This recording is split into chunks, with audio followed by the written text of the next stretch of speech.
সুন্নাহকে যদি আমরা জিজ্ঞেস করি, বিশ্বনবী রেখে যাওয়া সুন্নাতে যদি আমরা একটু তালাশ করি, একটু স্ক্যানিং করি, একটু চোখ গোলাই, তাহলে সুন্নাহ আমাদেরকে বলে বেশি বেশি নফল ইবাদত করো আর আল্লাহর নৈকট্য হাসিল করো। সুবহানাল্লাহ পড়বেন না? কোরআন বলেছে সেজদায় লুটিয়ে পড়ো। যা যা বললাম আমি ওঠার আগে জিজ্ঞেস করে আবার শুনে যাব, কারণ আমি মনে করি এটা ক্লাস। এটা কি ক্লাসে পড়া দেওয়া নেওয়া আছে না নাই? এতক্ষণ পড়ানোর পরে জিজ্ঞেস করার দরকার আছে না নাই? কোরআন বলছে কি আর সুন্নাহ কি বলে? নফল ইবাদত। আওয়াজ করে বলতে হবে, সুন্নাহ কি বলে? বুখারীর বর্ণনা, আল্লাহর হাবিব সাল্লাল্লাহু আলাইহি ওয়াসাল্লাম বলেন, মা ইয়াজালু আবদি ইয়াতাকাররাবু ইলাইয়া বিন নওয়াফিল।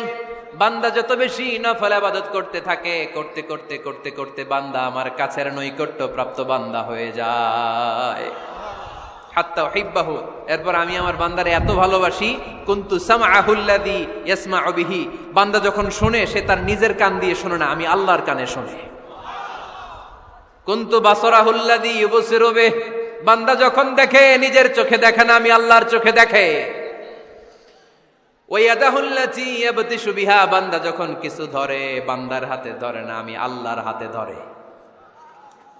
ওয়ারিজলাহুল্লাতী ইয়ামশি বিহা। বান্দা যখন হেঁটে যায় ওর নিজের পায়ে হাঁটে না, কেমন যেন আমি আল্লাহর পায়ে হাঁটে। আওয়াজ করে বলতে হবে আল্লাহু আকবার। মানে আল্লাহ বুঝাতে চাইলেন আমি তখন তার কান হয়ে যাই, আমি তখন তার চোখ হয়ে যাই, আমি তখন তার হাত হয়ে যাই, আমি তখন তার পা হয়ে যাই। আমার আর তার মাঝে আর কোনো ফারাক থাকে না, সে আমার একেবারে নিকটে চলে আসে। আওয়াজ করে পড়েন সুবহানাল্লাহ। তাহলে বান্দা যখন নফল ইবাদত করে তখন বান্দার হাত আর বান্দার হাত থাকে না, ওইখানে আল্লাহর হাত যুক্ত হয়ে যায়। বান্দার পা থাকে না, সেখানে আল্লাহর পা যুক্ত হয়ে যায়। বান্দা যখন দেখে নিজ চোখে দেখে না, আল্লাহর দৃষ্টিশক্তি সেখানে যুক্ত হয়ে যায়। চিল্লায় বলেন ঠিক কি না?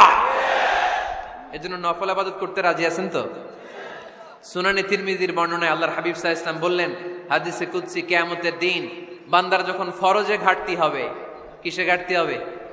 ফরজে। আল্লাহ পাক বলবেন, উনজুরু হাল্লি আবদি মিন তাতাওয়ু। ও ফেরেশতারা, দেখো তো আমার বান্দা নফল করছে কিনা। ফরজে যেহেতু তার ঘাটতি, দেখো তো আমার বান্দার কোনো নফল ইবাদত আছে কিনা। ফেরেশতারা বলবে আছে।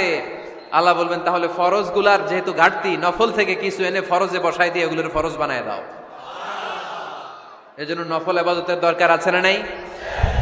ফরজ তো করাই লাগবে, এটা কম্পালসারি, এটার মাফ নাই, এটা অব্লিগেটরি।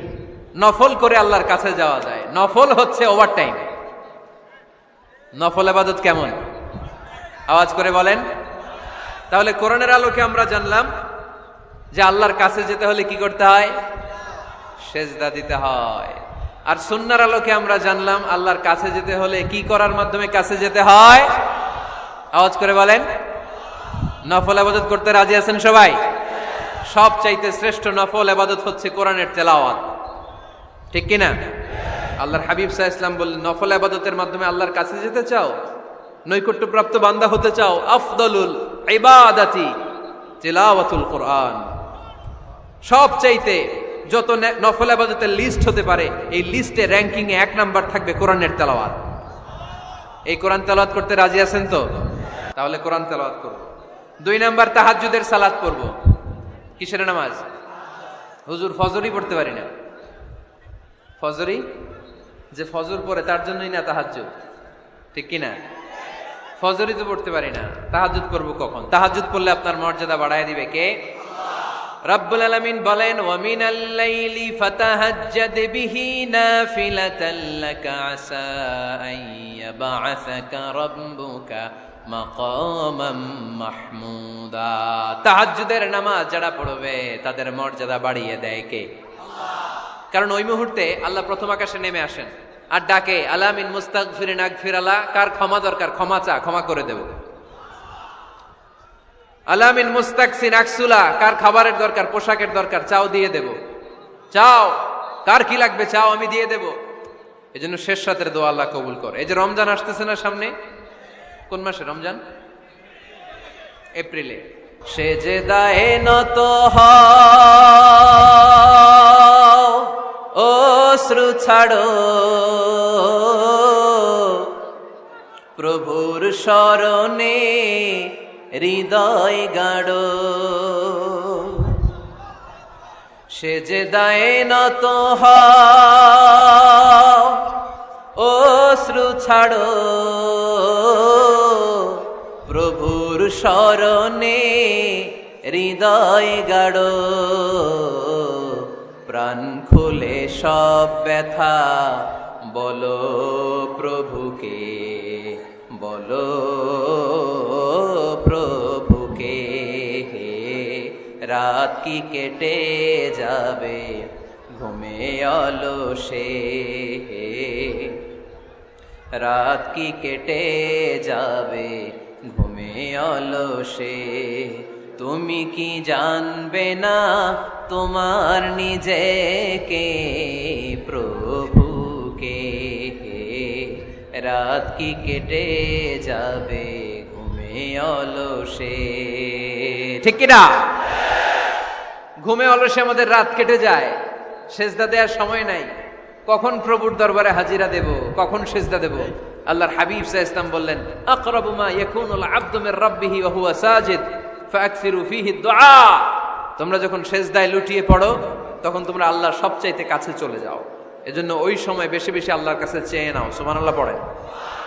মনের যত আকুতি আছে, যত জ্বালা আছে, যত বেদনা, সেজদায় পড়ে আল্লাহরে বলার দরকার আছে না নাই? কারণ কেউ যেটা শোনে না, শোনে কে? পরীক্ষায় ভালো করতে চান, সেজদায় লুটিয়ে পড়ে আল্লাহরে বলেন। নেককার স্ত্রী চান, সেজদায় পড়ে আল্লাহরে বলেন। নেককার সন্তান চান, সেজদায় লুটিয়ে পড়ে আল্লাহরে বলেন। বিসিএস পরীক্ষায় টিকতে চান, সেজদায় লুটিয়ে পড়ে আল্লাহকে বলেন। পাসপোর্ট দিয়ে রেখেছেন, ভিসা হয় না, সেজদায় লুটিয়ে পড়ে আল্লাহরে বলেন। মনের যত জ্বালা, যত যন্ত্রণা, যত আকুতি, যত হাহাকার, সেজদায় লুটিয়ে পড়ে আল্লাহরে বলেন।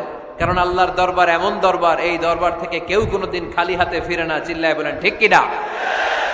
কেউ ফিরে না খালি হাতে আল্লাহরে তোর দরবারেতে, তাই না? পড়েন সবাই, কেউ ফিরে না। আকরাবু মা ইয়াকুনুল আবদু মির রাব্বিহি ওয়া হুয়া সাজিদ। বান্দা যখন সেজদায় লুটিয়ে পড়ে, বান্দা আল্লাহর সবচাইতে কাছে চলে যায়। এই কথাটা মনে থাকবে আপনাদের সবার। আমরা কখন আল্লাহর সবচেয়ে কাছে যাই? আওয়াজ করে বলেন। যখন আমরা সেজদায় পড়ে থাকি। আপাত দৃষ্টিতে মনে হয় সেজদাটা যখন দেই জায়নামাজের উপরে আমার কপালটা পড়ে, সেজদাটা যখন দেই মসজিদের টাইলসের উপরে আমার সেজদাটা পড়ে, সেজদাটা যখন দেই মনে হয় যে মসজিদের কাপড়ের উপর আমার কপালটা পড়ে। কিন্তু বিশ্বনবী বলেন না, তোমার কপালটা আল্লাহর কুদরতি পায়ের উপরে পড়ে। আকরাবু মা ইয়াকুনুল আবদু মির রাব্বিহি ওয়া হুয়া সাজিদ। বান্দা যখন সেজদায় লুটিয়ে পড়ে, বান্দা আল্লাহর সবচাইতে কাছে চলে যায়। তাহলে কোরআন আমাদেরকে জানালো, যদি আল্লাহর প্রিয় হতে চাও সেজদায় লুটিয়ে পড়ো। আল্লাহর প্রিয় হতে চাইলে কি করব? আওয়াজ করে বলেন কি করতে হবে? আল্লাহর হাবিব সাল্লাল্লাহু আলাইহি ওয়াসাল্লাম লম্বা সময় ধরে রাতে সেজদায় পড়ে থাকতেন।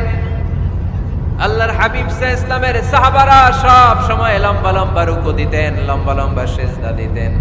কিন্তু আমরা রুকুর মধ্যে তাড়াহুড়ো করি, সেজদা দিতে যে তাড়াহুড়ো করি, এরকম আছে না? না, নিমসার এলাকায় এরকম কেউ নাই আলহামদুলিল্লাহ। আপনারা তাড়াহুড়ো করেন? করবেন না আমার ভাইয়েরা। There is no rushing in salah. সালাতে তাড়াহুড়ো নেই। There is no hastiness in salah. সালাতে কোনো তাড়াহুড়ো নেই। সল্লু সালাতান মুআদ্দিআ। এমন ভাবে নামাজে দাঁড়াবেন মনে করবেন এটাই হতে পারে আমার জীবনের শেষ নামাজ, ঠিক কি না? Perform the salah as if this is your last and final prayer. এমন ভাবে মুসল্লায় দাঁড়ান মনে করেন এটাই হতে পারে জীবনের শেষ নামাজ। This is my last chance. এখন বাজে 3:30। কেউ যদি বলে আসরের যে নামাজটা পড়বেন এটাই আপনার জীবনের শেষ নামাজ, ওই নামাজ আপনি তাড়াহুড়া করবেন? কথা বলেন। আরে কাঁদতে কাঁদতে আপনি শেষ। এত সুন্দর ওযু বানাবেন, এত সুন্দর আতর মেখে জায়নামাজ বিছিয়ে পাঞ্জাবিটা পরে আপনি নামাজে দাঁড়াবেন। রুকুতে কি সুন্দর রুকু করবেন, লম্বা সময় সেজদা করে চোখের পানি দিয়ে তো সেদিন আপনার জায়নামাজ আপনি ভিজিয়ে দিবেন, ঠিক কি না? কেন এমনটা করবেন? কারণ আপনি জেনে গিয়েছেন এটাই আমার শেষ নামাজ, তাই না? তো প্রতিটা নামাজের সময় এই জিনিসটা ভাবলে সমস্যা কোথায়? আমরা যে আরো আধা ঘন্টা এখানকার সবাই বেঁচে থাকবো কোনো গ্যারান্টি আছে? আরো 10 মিনিট হায়াত পাবো, গ্যারান্টি? 5 minute, 2 minute,